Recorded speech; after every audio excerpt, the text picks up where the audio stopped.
Scenes like this are reigniting a conversation among Asian Americans with this big question. How does the rest of the country perceive us? There's a perpetual foreigner stereotype, this outsider racialization that we're getting blamed for a lot of the COVID-19, and we're getting treated as foreigners who don't belong. Russell Jung is with the advocacy group Stop AAPI Hate.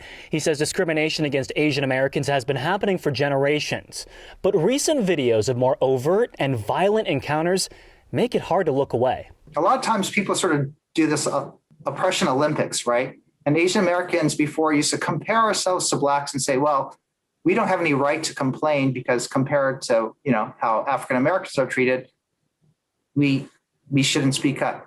That thought ran through CRISANNA Tang's head over the summer. I wasn't sure if they were going to take me seriously. She initially didn't want to file a police report about her experience on the New York City subway, but then decided to share her story.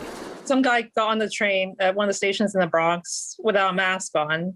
So I moved away from him to the other side of the train car, and then he followed me. And then he starts yelling all these, racial slurs about go back to China and Chinese people causing this virus. And he spits all over my hair, my arm, my back, everywhere. The most heartbreaking thing that happened during the incident was the fact that nobody stood up or said anything when it happened to me. Everyone just kind of stared at their phones and looked away like nothing was happening. Experiences like Tang's are part of a long series of pandemic-related hate incidents. Tang says some of those encounters point out a flawed perception of Asian Americans. That includes a long-standing trope, according to SHIN from the University of Michigan. If you think about the kind of model minority myth and the idea that Asian Americans are doing, better in the United States or more upwardly mobile or are better educated, right, and therefore makes them a more kind of lucrative a target for an attack. It may not be racially motivated, on its face, but I think the kind of implicit bias around the way that Asian Americans are thought of as model minorities do influence some of these attacks. And there's research showing that myth has been internalized by a number of Asian Americans. Now, some are taking more deliberate steps to counteract that myth.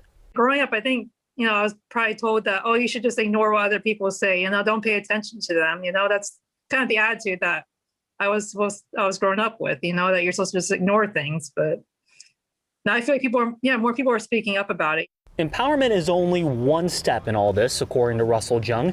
It needs to yield results, which in his view includes ethnic studies, civil rights protections, and restorative justice for all. What we need to do is reimagine America where we don't have insiders and outsiders, where it's not just a white Christian nation, but is inclusive of everybody. Austin Kim, Newsy, Chicago.